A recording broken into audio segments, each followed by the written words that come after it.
అండి. Hi hi hi. Sorry, మొన్న అడుగుతా ఉన్నారు Q&A, మొన్న సంక్రాంతి తర్వాత పెడదాం అనుకున్నాం, కుదరలేదు. బట్ ఇప్పుడు కూడా యాక్చువల్లీ మీకు సినిమా చూపించి Q&A పెట్టిద్దాం అనుకున్నా. కావాలంటే మళ్ళీ పెడదాం సినిమా చూసిన తర్వాత, బికాస్ దేవర్ ఆస్కింగ్, మీరు అందరూ అడుగుతున్నారని. So I don't wanted to say no. తప్పకుండా అండి. అంటే సంక్రాంతికి ఒక మంచి కంటెంట్ సినిమా ఇచ్చారు మీరు. అండ్ ఇప్పుడు కూడా చాలా కాన్ఫిడెంట్గా మాట్లాడుతున్నారు. పర్టికులర్గా ఇండియా అంతా మాట్లాడుకునే సినిమా అని చెప్పి చాలా కాన్ఫిడెంట్గా మాట్లాడారు. బట్ ట్రైలర్ చూస్తే, ట్రైలర్లో యూజువల్లీ ఒక కోచ్ ఉంటారు, ఆయనకు ఒక అంబిషన్ ఉంటుంది. బట్ ఆ అంబిషన్ ఫుల్ఫిల్ అవ్వకపోతే అతను ఎవరైతే కోచ్ చేస్తున్నారో అతని మీద కొంచెం అతన్ని స్ట్రిక్ట్గా ఉంచాలని చెప్పి కొంచెం స్ట్రిక్ట్గా ఉండే కోచ్ ఓన్లీ ఒక యాంగిలే చూపించినట్టు అనిపించింది ట్రైలర్లో. దాని గురించి ఐ థింక్ అభిలాష్ మాట్లాడితే better. This film is about this is story about father and son, and first Indian motocross film. నేను ఎందుకు ఇండియా అంతా మాట్లాడేటట్టు చేస్తాం, అదే మాట్లాడుకునేలాగా ఉంటుంది అని అంటున్నానంటే, ద రీజన్ ఇస్ ఇలాంటి కథ ఎవరు చేయలేదు, తీయలేదు, చూడలేదు. బికాజ్ నేను సినిమా చూసి చెప్తున్నా కాబట్టి. Because the action sequences that we shot, it's not an easy thing. చాలామందికి యాక్సిడెంట్స్ అయినాయి, అంటే ఆ ఫుటేజెస్ కూడా ఉన్నాయి, అన్ని వీళ్ళు gonna show everything in the making. But it's not an easy film. And మన తెలుగు కుర్రోడు అభిలాష్ గారు తీశారని గర్వంగా ఇండియా మొత్తం చెప్పుకునేలా ఉంటుంది. హాలీవుడ్లో రీసెంట్గా F1 అని ఒక మూవీ వచ్చింది. It's about F1 racing, but మీది మోటార్ రేసింగ్. బట్ F1లో ఏంటంటే చాలా కాంప్లెక్స్ గేమ్ రూల్స్ అన్నీ అందరికీ తెలియకపోయినా సరే చాలా ఈజీగా అర్థమయ్యేటట్టుగా డైరెక్టర్ చాలా నీట్గా హ్యాండిల్ చేసి అక్కడక్కడ సటిల్ ఎమోషన్స్ అయ్యి డీల్ చేశారు. అండ్ ఆన్ దట్ నోట్ ఆ ఎక్స్పెక్టేషన్సే ఉంటాయి, ఒక స్పోర్ట్స్ డ్రామా వస్తుంది కాబట్టి. ఇప్పుడు మీరు F1 కూడా చూస్తే ప్రాపర్ మన ఇమోషన్స్ ఉన్న ఫిల్మే F1 కూడా. So typically F1 is also like that only. అవును. బట్ మేము ఇది రాసుకుని ఇప్పుడు ఆల్మోస్ట్ 3.5 years ముందు చెప్పిన కథ ఇది. అండ్ మీరు ఖచ్చితంగా మీకు స్పోర్ట్ అర్థం కాకపోయినా అది క్లియర్గా మీకు అర్థమయ్యేలాగా తీసాడు మన అభి. సో దాంట్లో ఎటువంటి డౌట్ లేదు. ఆల్ ది బెస్ట్ అండి. Looking forward for another success. Thank you. Sharwa గారు, లుక్ అదిరిపోయింది. ఈ లుక్ కదండి, మా బైకర్ లుక్ కూడా చాలా బాగుంది అసలు. యాక్చువల్గా అసలు శర్వాని ఆ ట్రాన్స్ఫర్మేషన్ అయితే మేము ఎక్స్పెక్ట్ చేయలేదు. సో అంటే ఒక బైకర్ సినిమా అన్నప్పుడు దానికి తగ్గట్టుగా, అంటే జస్ట్ ఇదివరకు ఏంటంటే జనరల్గా ఒక మోటో గేమ్ అనగానే దానికి సంబంధించినవి తీసి, ఇప్పుడు అలా కాదు, ప్రతిదీ రియలిస్టిక్గా అన్ని బోతద్దులను పెట్టి చూస్తున్నారు కదా. సో ఆ ట్రాన్స్ఫర్మేషన్ చెప్పినప్పుడు ఈ కథ మిమ్మల్ని ఎలా మోటివేట్ చేసింది, ఆ బైకర్ ట్రాన్స్ఫర్మేషన్ అనేది తీసుకోవడానికి మీరు పెట్టిన హార్డ్ వర్క్ ఏంటి? నేను పెట్టిన hard work, I think that poster is the answer. And చాలాసార్లు చెప్తూ వచ్చా, biker is my turning point in my life. అంటే అది కెరియర్ పరంగా, పర్సనల్, ఒక పర్సనాలిటీ చేంజ్ పరంగా కానివ్వండి, హెల్త్ పరంగా కానివ్వండి, it change me lot in different ways. And దానికి ఫస్ట్ క్రెడిట్ మా స్క్రిప్ట్ బైకర్కి ఇస్తా. బికాజ్ మేము ఫస్ట్ కథ చెప్పినప్పుడు ఓకే గడ్డం తీసేస్తే ఫ్లాష్ బ్యాక్, గడ్డం తర్వాత ఆ రోజులు కావు కదా ఇప్పుడు. So we need to work hard. And తను he was very particular. And నేను కూడా ప్రామిస్ చేశా, ఇట్లా ఉంటేనే ఈ సినిమా చేద్దాం, లేకపోతే చేయొద్దని. సో అందుకనే మేము షూట్ చేసి ఒక 6 నెలలు బ్రేక్ తీసుకుని తగ్గి మళ్ళీ క్యారెక్టర్ చేయడం జరిగింది. అయితే యాక్చువల్గా శర్వా గారి సినిమాలు అంటే దాంట్లో రొమాన్స్ కూడా ఎలా ఉంటుందంటే చాలా సెటిల్గా ఉంటుంది. బట్ దీంట్లో ట్రైలర్లోనే మాకు ఎందుకు కొంచెం వైల్డ్ సీన్స్ కనిపించినట్టు అనిపించినాయి మాకు. అది అంటే అభిని అడగాను ఎందుకు తీసాడు. మేము అప్పుడే థియేటర్కి వస్తారు. అభిలాష్ రెడ్డి, ట్రైలర్ చాలా బాగుందండి. ఇంటర్నేషనల్ స్టాండర్డ్స్ కనిపించాయి. సో ఇలాంటి స్పోర్ట్స్ డ్రామా తీసినప్పుడు కంపారిజన్స్ సహజంగానే ఉంటాయి. అలాంటి రాకుంటే ఎలాంటి జాగ్రత్తలు తీసుకున్నారు? మీకు వచ్చిందా కంపారిజన్ ఏమన్నా? ఉంటాయండి డెఫినెట్గా. నాకు తెలుసు రీసెంట్గా F1తోనే కంపేర్ చేస్తారని తెలుసు. బట్ మేము షూట్ చేసే ప్రాసెస్లోనే ఆల్రెడీ అంటే ఒక 60% షూట్ తర్వాత F1 వచ్చింది. But I'm so glad that మా మూవీ F1తో కంపేర్ చేస్తున్నారు. సో మీరు థియేటర్లో చూసినా కూడా సౌండ్ డిజైన్ గురించే మాట్లాడుతున్నారు. అయితే the quality will reach that. మీరు పెట్టుకోండి, ఎక్స్పెక్టేషన్ రీచ్ అవుతుంది. అభిలాష్ గారు సార్, అంటే ఇలాంటి కైండ్ ఆఫ్ మూవీస్, ఇంత స్పాన్ ఉన్న మూవీస్ అన్ని ప్రొడక్షన్స్ హౌసెస్తో సెట్ అవ్వవు. కొన్ని ప్రొడక్షన్స్ హౌస్లే ముందుకు వస్తాయి. యువి ఇచ్చిన సపోర్ట్ గురించి ఏం చెప్తారు? ఎందుకంటే ఇది రెగ్యులర్ కైండ్ ఆఫ్ సినిమా కథ, అన్ని ప్రొడక్షన్ హౌస్లు పిక్ చేయరు ఇలాంటి కథలు. అవును, డెఫినెట్గా అండి. ఇప్పుడు మీకు రేస్ ట్రాక్లు చూస్తే మేము అన్ని సెట్ వేసాము. అవి అది ఇండియాలో షూట్ చేసింది కాదు, అన్ని ఇండోనేషియాలో షూట్ చేసాం. మీకు ఒక టెరెయిన్లో క్లైమాక్స్లో ఒక టెరెయిన్ ఉంటుంది చెప్పాలి కాబట్టి, ఎందుకంటే నాకు వంశీయన్ దొరికినంత సపోర్ట్, ఆ ఫండ్స్ కానీ అంటే అడిగింది ఇచ్చారు. ఎప్పుడు మీ క్లైమాక్స్లో ఒక టెరెయిన్ ఉంటుంది,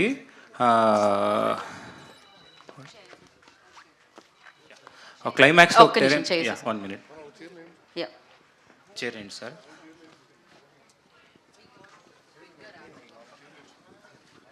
సార్ కూర్చోండి. Get all the chairs.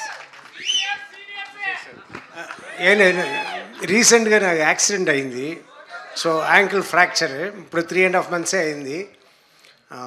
అందుకోసం కూర్చుంటున్నా, ఎక్కువసేపు నిలబడకూడదు. ఎస్ అండి, అడిగిన దానికి వస్తే నాకు సపోర్ట్ చాలా దొరికింది.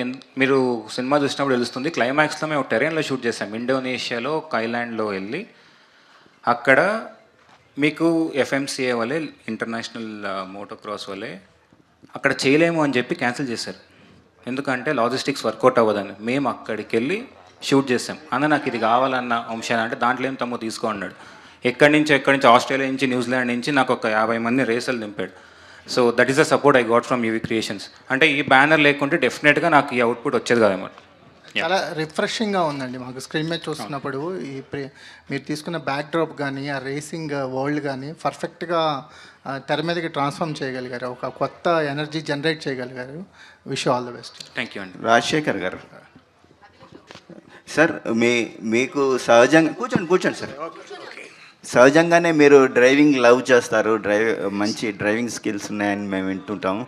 సో ఇలాంటి కథతో మీ ముందుకి అభిలాష్ రెడ్డి వచ్చినప్పుడు మీకు కలిగిన అనుభూతి ఏంటి? ఈ సెట్లో శర్వానంద్తో కోఆర్డినేట్ చేసుకోవడం ఎలా అనిపించిందండి? ఇప్పుడు నేను మంచి డ్రైవర్ అన్నారు, దానికి ఈ సినిమాకి సంబంధం లేదు. నా వరకు ఆయనే రేసర్. సో బట్ వర్క్ చేయడం మాత్రం హ్యాపీగా, అన్నిటికీ అభిలాషే రెస్పాన్సిబుల్. అంత ఈ సినిమాకి అంత పెద్ద పేరు వచ్చిందంటే all because of him. So బాగా వర్క్ చేసుకున్నాను, హ్యాపీ వర్క్ చేసుకున్నాను. It was nice. శర్వానంద్తో కెమిస్ట్రీ ఎలా వర్కౌట్ అయిందండి? అంటే వర్క్ క్యారెక్టర్స్ తండ్రి కొడుకుల మధ్య ఉండే ఒక కెమిస్ట్రీ. ఎస్ ఆయన ఒక కాంప్రమైజ్ అవ్వరు. 2-3 సారి మా మానిటర్ చేసుకుని కరెక్ట్గా టేక్లకు ఏం డెలివరీ చేయాలో డెలివరీ చేస్తారు. ఆయనని తక్కువ అంచనా వేయకూడదు. Is good and is hard working. Sharwa గారు. అయ్యా, శర్వా గారే వెరీ హార్డ్ వర్కింగ్. ఆయన మనిషే అంత మారిపోయారు. అంటే నేను కేబీఆర్ పార్క్ వాకింగ్ వెళ్తుంటా, ఆయన అక్కడ జాగింగ్ చేస్తుంటారు. సో అప్పుడే నేను చూస్తున్నా. సో నేను మాత్రం కాదు, అందరూ హార్డ్ వర్కింగ్ అని. అందులో is very hard working. Malavika, first cinema నుంచి చూస్తున్నాం అంటే మీరు ఏదైనా ఒక రోల్ ఏదైనా యాక్సెప్ట్ చేశారు, ఒక సినిమా చేస్తున్నారంటే దాంట్లో స్ట్రాంగ్ క్యారెక్టరైజేషన్, మీకు పర్ఫార్మెన్స్ స్కోప్ ఉంటేనే చేస్తారు కదా. సో మరి దీంట్లో ఏంటంటే మనకు జస్ట్ ఒక 2-3 షార్ట్స్ మాత్రమే చూపించారు. ఆయన సినిమా తర్వాత చూడండి అంటున్నారు, ఒక సర్ప్రైజ్లో పెట్టారు. బట్ మీకు ఒక పర్ఫార్మర్గా, ఒక యాక్ట్రెస్గా మీకున్న స్కోప్ ఏంటి? బైకర్ మీకు ఎలాంటి ఎక్స్పీరియన్స్ ఇచ్చింది? అంటే నేను స్టోరీ రివీల్ చేయను కాబట్టి there is a lot for me to do అండి. And you'll see me in a very different look. And ఆయన తెలుసుకుని అంత పెట్టుకున్నారు in the trailer because there's so much of the story that's left to be said. And oka sportsman movie ante valla partner perspective, maybe they're sacrificing a lot, leda vallu chala angry ga untaru, but madhyalo Abhilash chala manchiga oka, you know, he picked up a slot for me. And inka cheppalenu nenu reveal cheyanu kabatti, but it's beautiful. It's a unusual fresh dynamic between a couple. Yeah. Sharwa గారు first of all congratulations sir, advance congratulations. Hit vibes కనపడుతున్నాయి. Thank you so brother. అంటే మనమే trailer launch అనుకుంటా, నేను మిమ్మల్ని ఒక question అడిగాను. అప్పుడున్న మీ ఫిజిక్కి రోహిత్ శర్మ గారి బయోపిక్ చేస్తే బాగుంటుంది అని చెప్పేసి. బట్ బైకర్లో మీ ఫిజిక్కి అన్నీ చూసిన తర్వాత రోహిత్ శర్మ గారు కాదు, విరాట్ కోహ్లీ గారు బయోపిక్ చేస్తే బాగుంటుంది అనేది సో నా ఒపీనియన్. ఆల్రెడీ ఒక స్పోర్ట్స్ సబ్జెక్ట్ టచ్ చేశారు కాబట్టి, సో చాలామంది కోరిక అది, మీరు ఎప్పటి నుంచో ఒక స్పోర్ట్స్ అంటే ఈ బయోపిక్స్లో ఏమైనా యాక్ట్ చేస్తే బాగుంటుంది అని చెప్పేసి. సో ఏంటి మీ ఆలోచన కానీ మీ ఒపీనియన్ కానీ ఏమైనా చేంజ్ అయింది ఆ విషయం? అయ్యో, నాకు తెలియదు కానీ బట్ రోహిత్ శర్మ అని అయితే చాలా వింటూ ఉంటాను. బట్ ఇప్పుడు అది కథ వచ్చినప్పుడు దాని సంగతి కదా. So definitely story is definitely an inspiring story. So వస్తే మరి అప్పుడు చూద్దాం. అభి తీస్తే definitely. Thank you sir. Sharwanand గారు, లాస్ట్ 2 questions అండి. శర్వానంద్ గారు. ఆయన రోహిత్ శర్మ అయితే నేను okay, MS Dhoni. Okay, Sharwanand గారు, బేసిక్గా ఇప్పుడు ఇందులో ఒక బైకర్ కాబట్టి చాలామంది యంగ్స్టర్స్ బైక్ డ్రైవ్ చేస్తూ ఉంటారు, చాలా యాక్సిడెంట్స్ మనం చూస్తుంటాం రెగ్యులర్గా ఫ్రీక్వెంట్గా. సో వాళ్ళకి మీరు మీ సైడ్ నుంచి మీరు ఇచ్చే టిప్స్ ఏంటి వాళ్ళకి? ఆల్రెడీ మొన్న ట్రాఫిక్ పోలీస్ వాళ్ళు మన ఒక అది ట్రాఫిక్ అవేర్నెస్ ప్రోగ్రామ్ కండక్ట్ చేస్తే వెళ్ళటం కూడా జరిగింది. So it's biking is not about speed, it's about direction, going in the right direction. So హెల్మెట్లు తప్పకుండా పెట్టుకోండి. అది హెల్మెట్ అంటున్నాడు, కంపల్సరీ పెట్టుకోండి. అండ్ అన్ని రూల్స్ ఫాలో అవ్వండి, పాటించండి. Malvik. Don't drink and drive. Yes. అంటే ఫైనల్ క్వశ్చన్ మాల్విక్. శర్వా గారు, first of all congratulations, hit vibes కనిపిస్తున్నాయి. అండ్ అంటే లైక్ మీ కామెడీ టైమింగ్ అనేది చాలా బాగుంటుందండి. అంటే ఎప్పుడు వచ్చి ఆ పంచ్ వేసి వెళ్ళిపోతారో చాలామందికి తెలియదు. బట్ ఇది వచ్చేసి serious subject, father and son emotions. So అంటే లైక్ ఎంతవరకు మీ కామెడీ టైమింగ్ ఈ సినిమాలో ఉంటుందా, లేకపోతే కంప్లీట్గా డిఫరెంట్ శర్వా గారిని చూస్తామా? కంప్లీట్ డిఫరెంట్ శర్వాని చూస్తారండి. This genre it self is a different genre.